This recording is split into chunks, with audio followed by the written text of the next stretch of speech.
And good Tuesday / Thursday morning. This is up talking a little bit about the coaching carousel that is college football, maybe predicting some of the teams that may fall out of the top four, maybe even the top 12 in the college football playoff rankings that are going to be released later on today.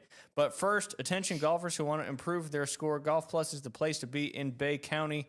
With all the tools and expertise to help you, Golf Plus has been featured in both Golf and Golf Digest magazine as some of the top club fitters in the country, and they certainly deserve it. Their fitting studio will blow you away with the selection of brands and models of clubs and shafts. The putting green is filled with all the latest and greatest brands you could want.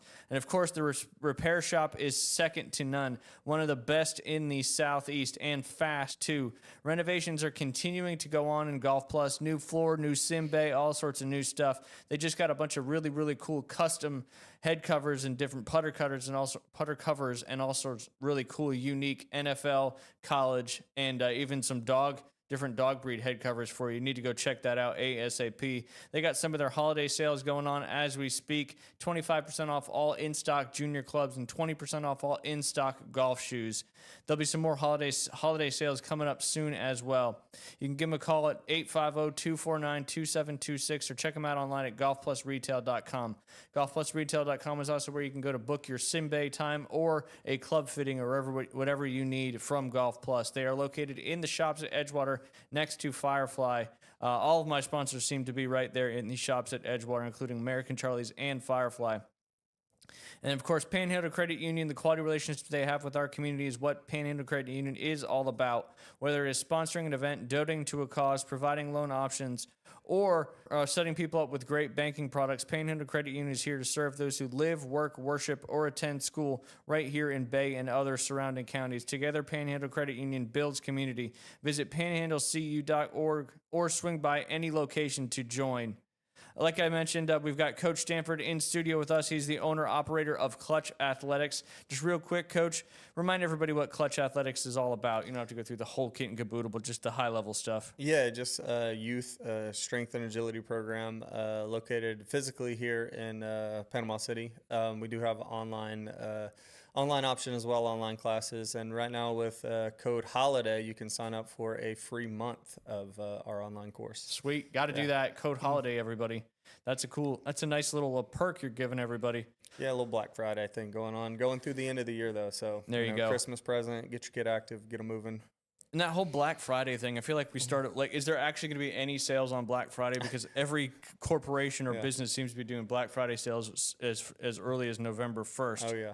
Do want to mention our American Charlie Athlete of the Week. That is point guard Aubrey Davis. She is on the University Academy girls basketball team, who is now 4-0, trying to go 5-0 this evening. Last week in the big game against Mowat, which was a blast, the gym was packed out. It was a whiteout. The students really embraced it. The boys soccer team was able to end practice early to come watch the second half. But Aubrey kind of led the team, 20 points, 11 rebounds, and 7 steals. A little double-double there for Aubrey Davis. Doesn't happen too often in middle school sports. I want to give her a big shout-out. Looking forward to watching the girls play again tonight on 8th grade night, which is kind of crazy that this is our second 8th grade night for Ryan. We'll have probably 2 more coming up with soccer and track. But yeah, if you're a fan of middle school sports, get out and watch some of these girls basketball teams, the boys soccer teams. Those are the 2 sports going on right now. Also want to dive into some of the, our last show was last Thursday. Want to dive into some of the score updates from the high schools. Obviously, y'all probably know because we shared it on our page as well. Mosley got the tight dub, 33-30 over Lincoln. First, Lincoln throws a wide receiver screen that ends up being a wide receiver pass that ends up going for a touchdown. And then later in the game, the bag of tricks come out from Tommy Joe Witten to take the lead. They ran a little jet sweep, handed it off. The wide receiver stopped.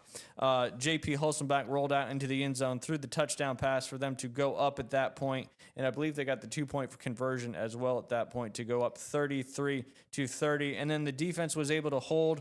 So Mosley moves on to the second round of the playoffs. I know they got to go all the way to, I believe it's Bayside or East Side, something like that. It's all the way down there in Daytona. I'll find that here when we preview the games coming up this week. Mosley fortunately or unfortunately, however you want to look at it, was the only playoff team that got the dub in their game. We'll talk about these other ones here in a second. Also on girls soccer, the Arnold girls team is 4-1-1 now after a 10-2 victory over Mariana. Arnold girls soccer team is off to a great start this season. Emma Krelling, who's a UA Sports alum as well, she's been playing great in goal. She's kind of dual sports right now, playing basketball and soccer, but the goalie for the Arnold Marlins. And then on Friday, you had some more girls soccer. Freeport beat Bozeman 5-0. Wolfson beat North Bay Academy 2-1.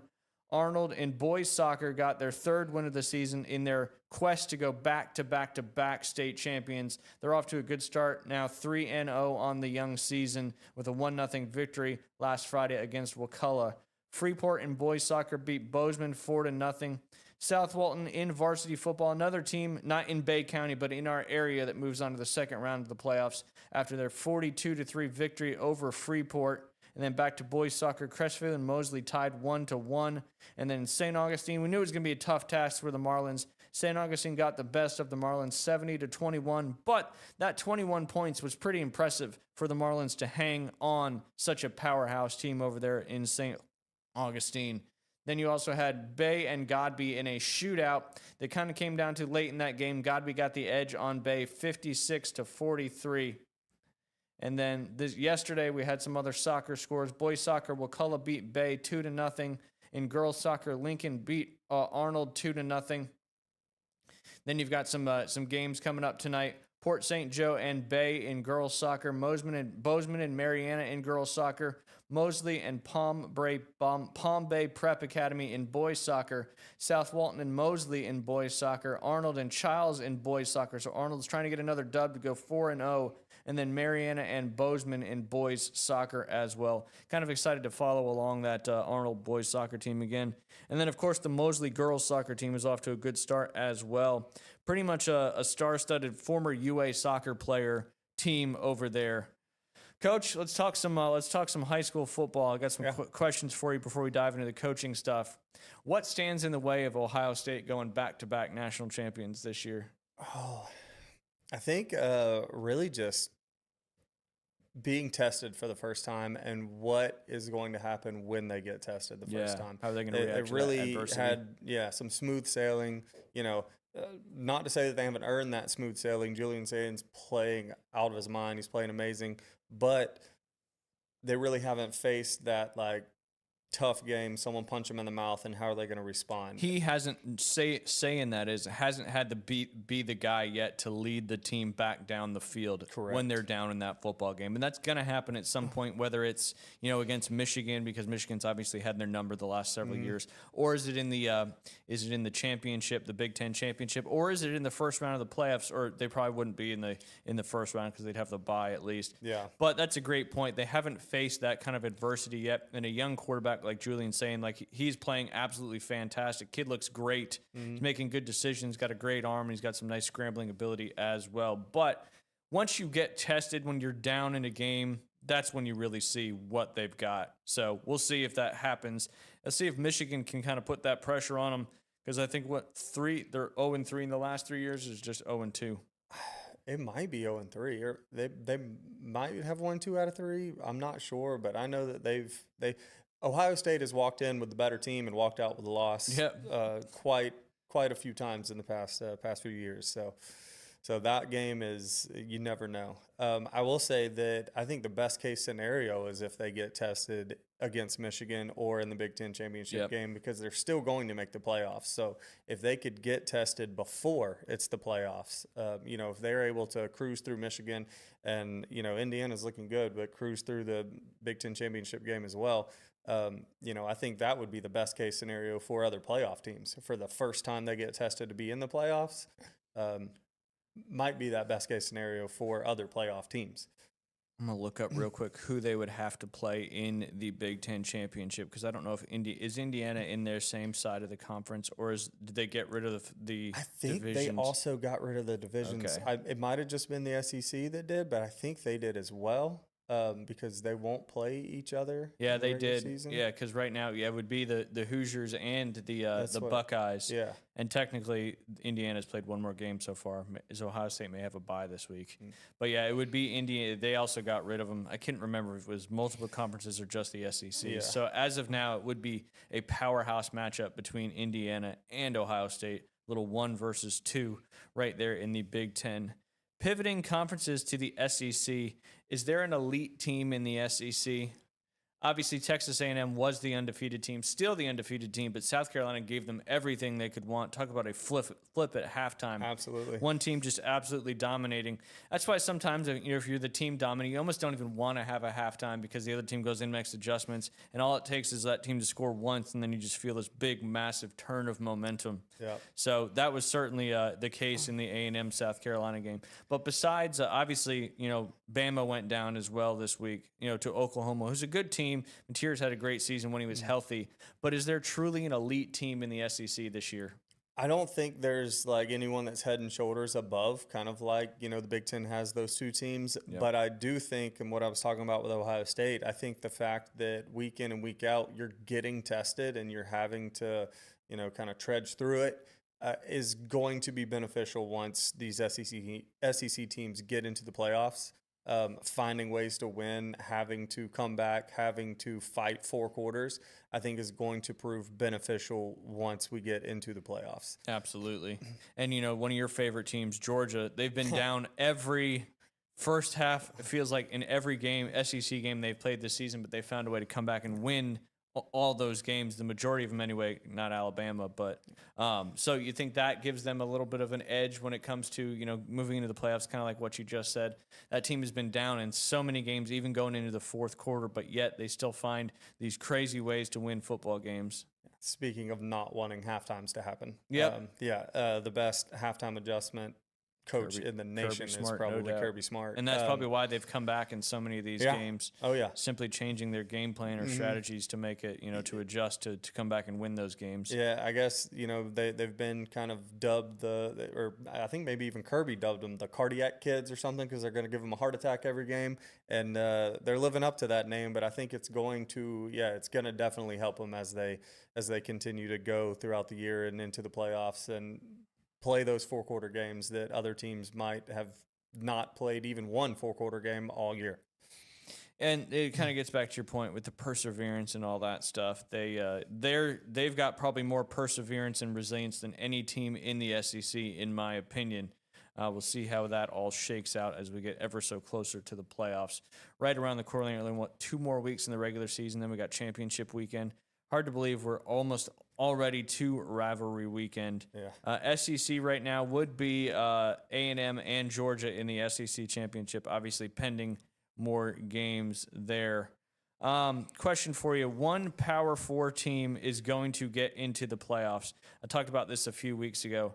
At the time, it was South Florida, James Madison, North Texas, and Tulane. Well, South Florida just lost to Navy, so I'm going to swap South Florida and Navy. Which team would you, want to be in there or think will get in there with that? I guess I'm assuming it'll be the number 12 spot in there because last year they had that conference championship that kind of messed everything up for the good games anyway. I think they're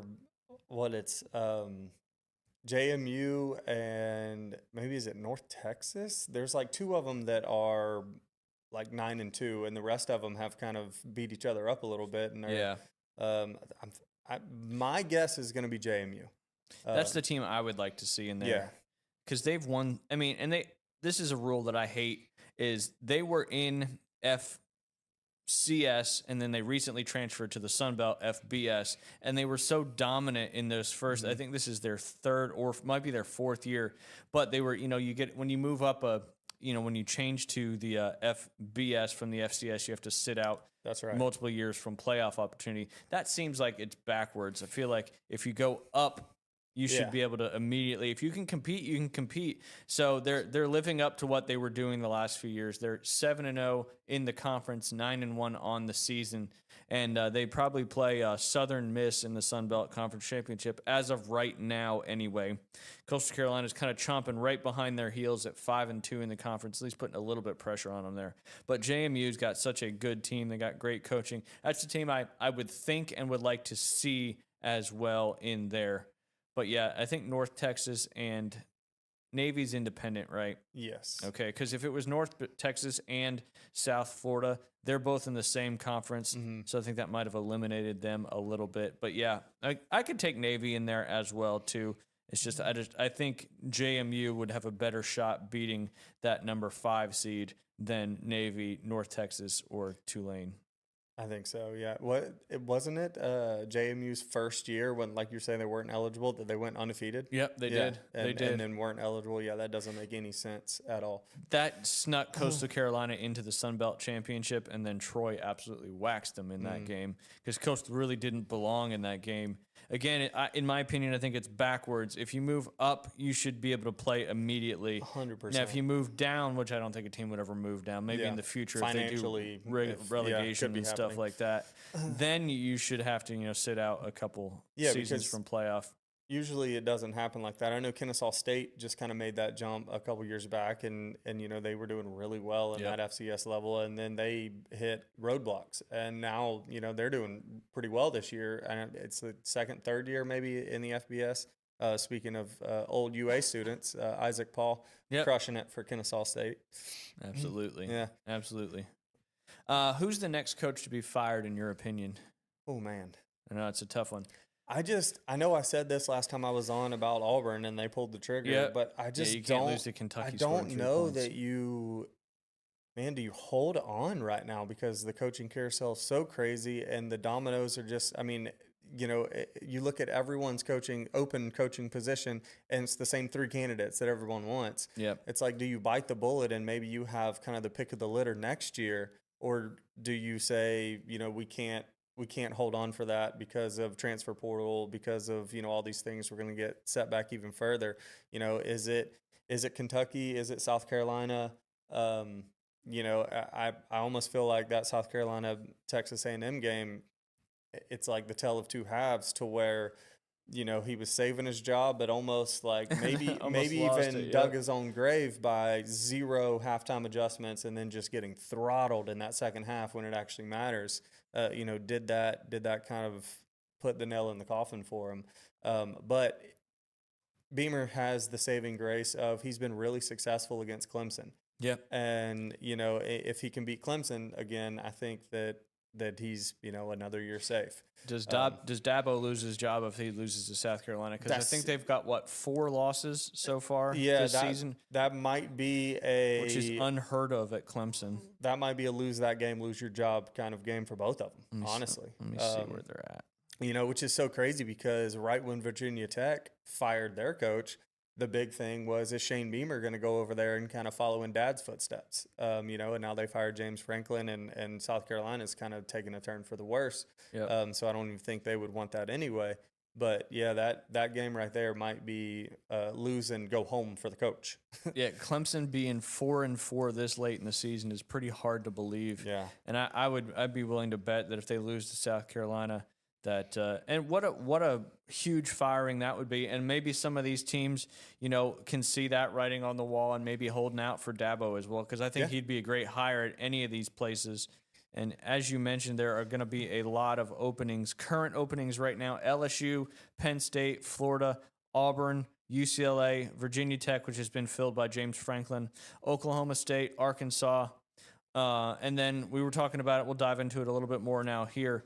Ole Miss has kind of done something, in our opinion, a little silly, and they've given Lane Kiffin an ultimatum. Ole Miss's Lane Kiffin is obviously the hottest head coach on the market.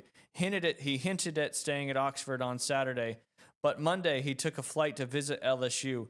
LSU is reportedly ready to make him the highest paid college football coach in history, and that would certainly be a lot. Meanwhile, Ole Miss is not happy. They reportedly told Lane that he has until the Egg Bowl to make a decision whether to stay or go.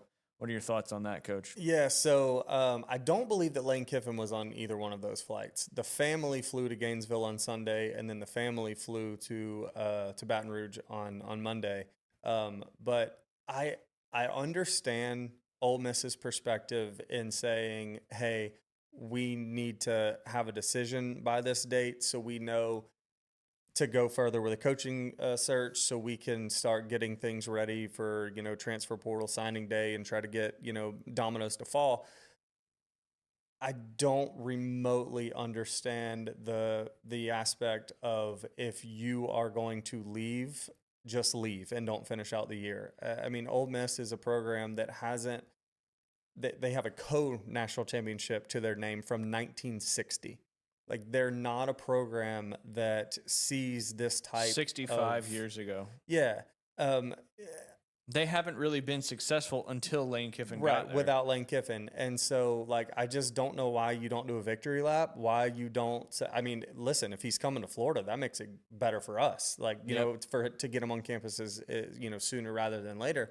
But from an Ole Miss perspective, I don't understand why you would kick him out the door and not say, let's go out with a bang. Let's put everything we got into this playoff run, and then we'll say thank you to you after the year. I mean, that what he's done for Ole Miss is incredible, and I don't know where the high horse that these Ole Miss boosters, fans, media are getting on, thinking that Ole Miss is at a tier that these other schools are at because Lane Kiffin has got them to this playoff spot. Like, without Lane, they're not relevant. I mean, and you've got, this is a little outlandish, but you've got a legitimate shot of winning a couple playoff games this year. And, they're not the best team, in the country by any means, but they can compete with a lot of these teams. So like you said, why would you get rid of why would you give your head coach an ultimatum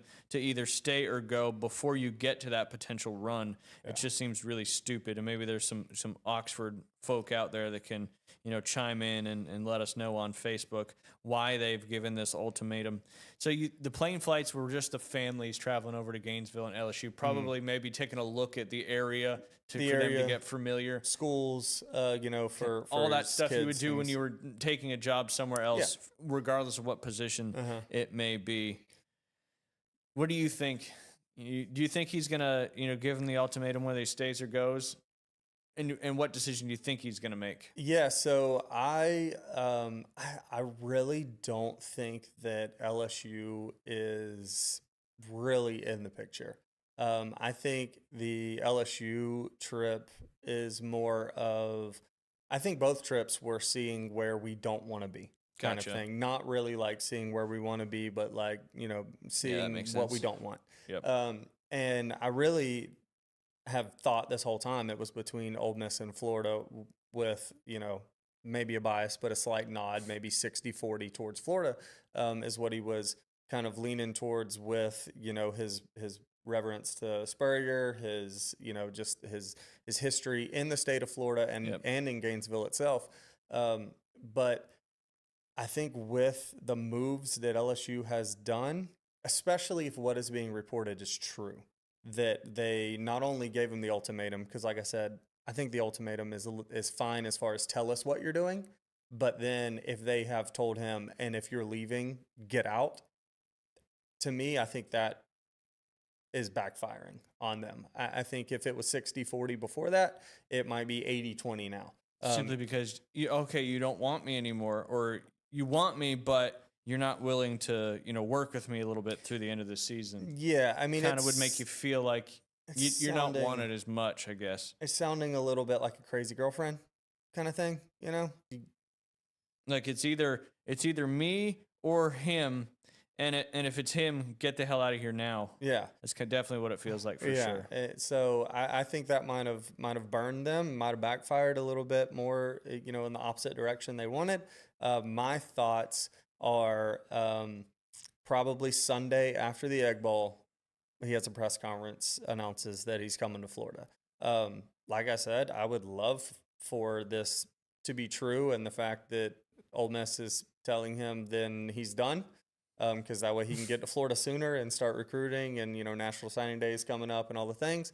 But I would be completely fine if he made that statement, made that announcement on the Sunday after the Egg Bowl, and then coaches the rest of the season out, makes a playoff run, gains that experience before he comes to Florida, and also with the transfer portal and all the things that happen now in college football, we could end up with a lot of those players that now have playoff experience too. Absolutely. So, you could see a bunch of people coming. Yeah. And, Lane's done so well with quarterbacks over the year. Maybe he could, obviously DJ has had I would say an up and down start to his college football career.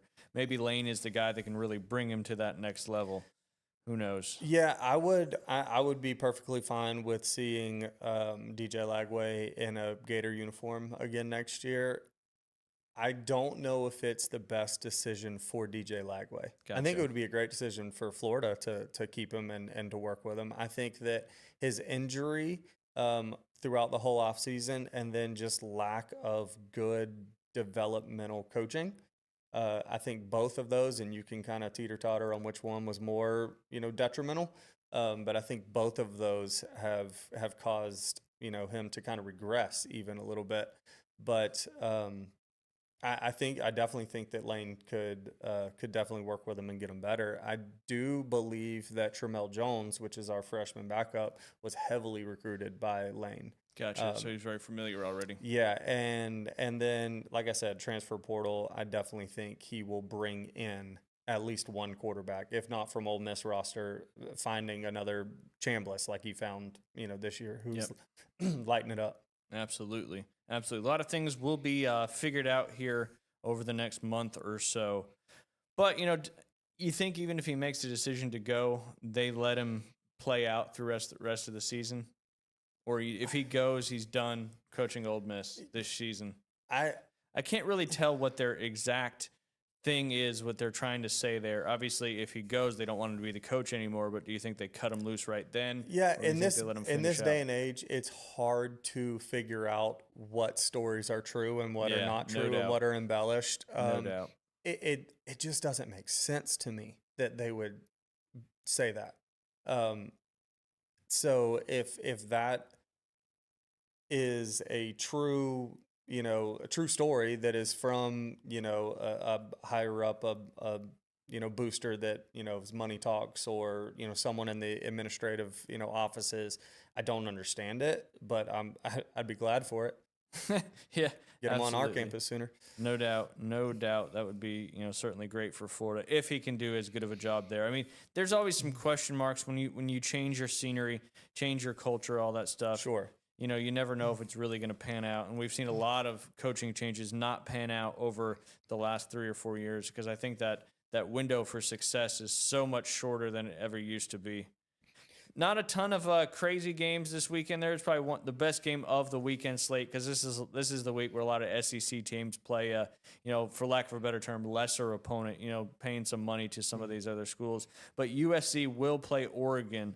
I think that's a good game for the Big Ten, because obviously Oregon's trying to make that playoff push, and USC's kind of right there on the bubble, so to speak. But if they can beat Oregon, that would go a long way. Both teams are 6-1 in the conference. Oregon ranked number 8, USC ranked number 17, and USC being Southern Cal, not South Carolina.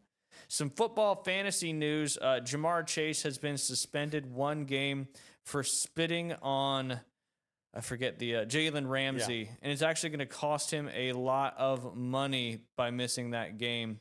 Cincinnati Bengals wide receiver Jamar Chase has been suspended without pay for 1 game, and when you have that type of contract that Jamar Chase has, that's a lot of money he'll be missing out on for an act of unsportsmanlike conduct during Sunday's game against the Pittsburgh Steelers.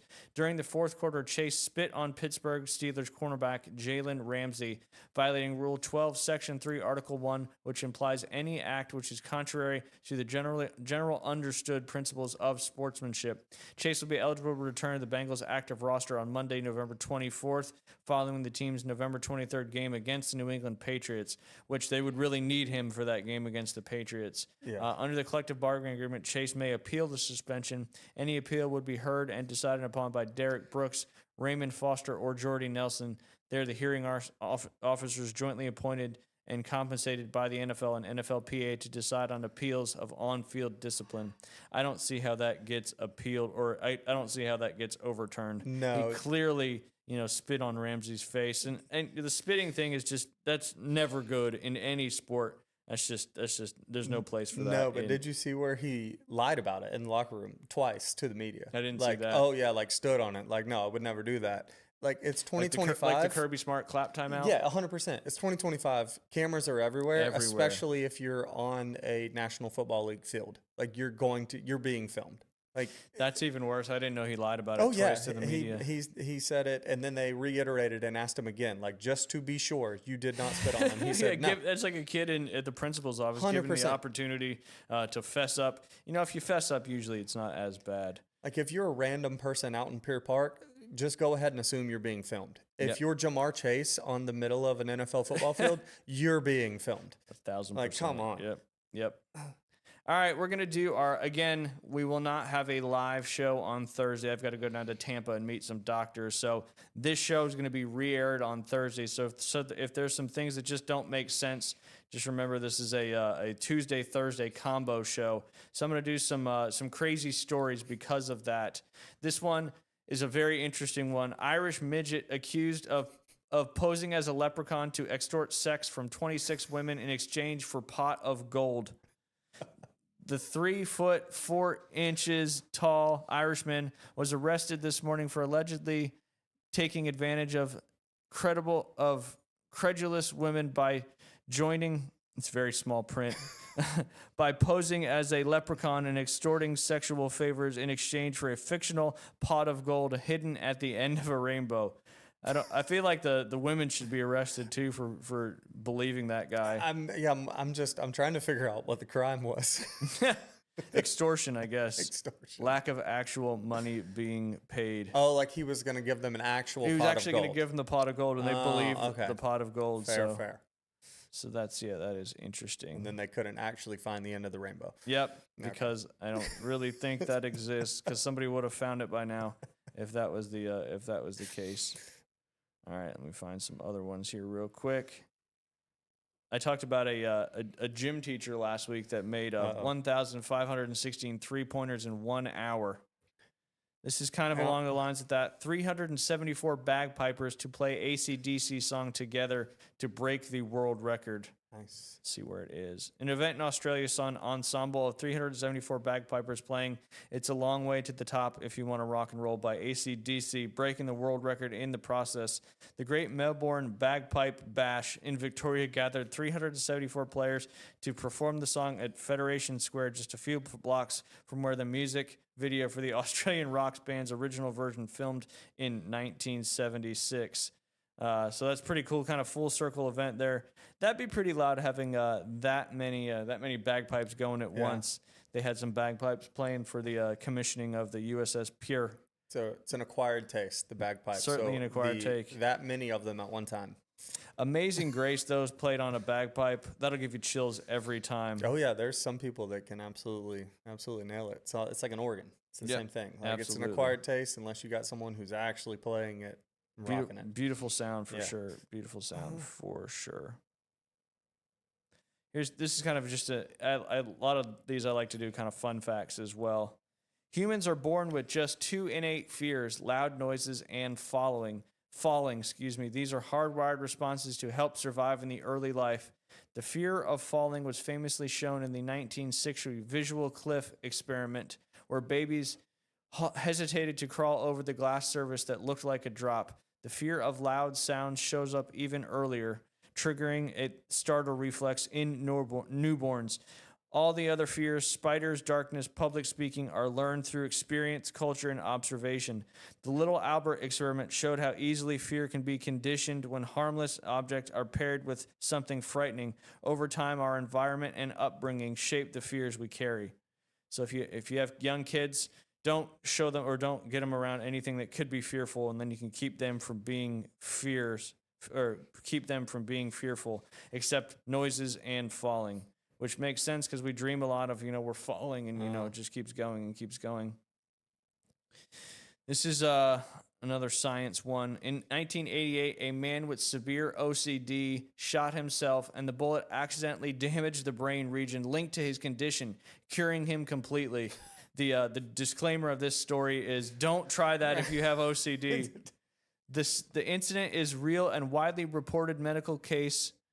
The incident is real and widely reported medical case involving a man named George, that's a pseudonym for his real name, who in 1988 attempted suicide due to severe obsessive compulsive disorder, OCD. According to a 1999 case study published in the Journal of Archives of General Psychiatry, the man shot himself in the head but miraculously survived. The bullet damaged the left frontal lobe, particularly in the orbitofrontal cortex and base ganglia region, areas commonly associated with OCD symptoms. Following recovery, the patient experienced a near complete remission of the OCD symptoms and no reported relapse years later. The unintentional neurosurgery sparked interest among neuroscientists because its echoed effects in early lobotomy procedures and modern deep brain stimulation or lesioning theories used for treatment-resistant OCD. While the incident was real and documented, it is extremely rare and not recommended or replicate this treatment approach. The outcome was medically fascinating, but purely accidental and extremely dangerous. That's some God intervention right there if I've ever seen it. I mean, but if you think about some of the ancient medical surgeries and ways that they tried to fix things, Absolutely. It's got to be just as good as some of them. Yeah, like shock therapy and all that stuff. And all of the different, like sticking spikes into you and like all this different stuff, like for medical reasons. There's some documentaries out there with some pretty crazy stuff. Yeah. No doubt about it. Here's one out of the University of Florida, some research stuff. Robot bunnies are being deployed in Florida to fight invasive pythons. Florida is using robots to fight invasive pythons in the Everglades. Researchers at the University of Florida built plush decoys with heaters, motors, and sensors to mimic real rabbits, a favorite python snack. The goal was to lure the snakes out of hiding without using live animals. If visuals and heat don't work, they'll even add rabbit scent next. The bigger part of the plan is to control the python problem, including GPS-tagged scout studies, thermal imaging, and public hunts. You going on a public python hunt? I don't think so. No, I don't do snakes. But I like watching them. They're pretty fun. Like some of those people are crazy. I was thinking, like, are we gonna like put an M80 in it and like let the python eat it and then blow it up? I didn't know. But just luring them out. And luring them out. I guess I don't know what they're doing with them when they're. But if they're gonna control the population, they got to get rid of them, right? Yeah. Shoes, belts. We always called them when you were looking for your golf ball in the woods. You always say, "Watch out for the no shoulders." Yep. I ain't got no shoulders. My golf ball was never in the woods though, so I don't know what I'm talking about. Here's another kind of interesting story out of Nevada, Lake Tahoe region. A 375-pound black bear was drowning beneath the Talek Bridge in South Lake Tahoe, sedated, thrashing and sinking fast. The crowd stood helpless on the shore until a man from Russia, Ivan Stepanov, ripped off his shoes and dove in. Just diving into Lake Tahoe is tough. Lake Tahoe is tough enough because it's so cold. The bear had wandered into a neighborhood, been tranquilized by wildlife officers, and stumbled into the frigid lake. Now, with the sedative kicking in, each stroke grew weaker. Ivan swam hard, wrapping his arms around his neck, holding his head above water, whispering in Russian to keep it calm. Apparently, bears like Russian to keep him calm. Inch by inch, he guided the bear towards shore, where officers tagged its ear, checked its vitals, and later released it into the Sierra Nevada wilderness. And why he risked his life, Ivan just shrugged. In my country, we say a man's strength is measured by who he chooses to protect, even if it has claws. Thought that was a pretty cool story, and they got pictures of the guy bringing the bear out of the lake. I mean, I think that lake stays, like 50 degrees year-round? That's ridiculous. Probably not exactly, but it's super cold. Just jumping in the lake is something in its own. Well, just thank goodness there was a Russian around, because those dudes are built different. Yeah, they are certainly like built if there different. were any other person from any other country around, we're just watching the bear. Like, Yeah. oh man, that's terrible. Pulling out our cameras and videoing it. Right. Yep. No doubt. No doubt. All right, this is an interesting one. I'm going to end with this one. Legendary tweets by Texas A&M police during games. Let's see if I can read them because they're small. Public intoxication, PA 102, unable to walk, given opportunity to call sober friend, but located himself on his phone, arrested. Public intoxication times 2, responded to a report of intoxicated subject in men's restroom near section 334, 335, called sober friend arrived intoxicated, arrested. Public intoxicated, Aggie Park, contacted subject while eating a sandwich with a water jug of whiskey. BAC was .337. Released to 337 is insane. Released to EMS. Public intoxication, level 7 concessions. Subject asking people to buy him alcohol. Arrested. One more time, tell everybody what you do and how their children can benefit from what you do. Yeah, Clutch Athletics, strength and agility training, focusing in on youth. Like I said, we have a in-person program located inside Panama City CrossFit every Tuesday and Thursday. Got some homeschool sessions and after-school sessions, so you can check out my Facebook page, Instagram page for those times. You can message me; I can get with you on those.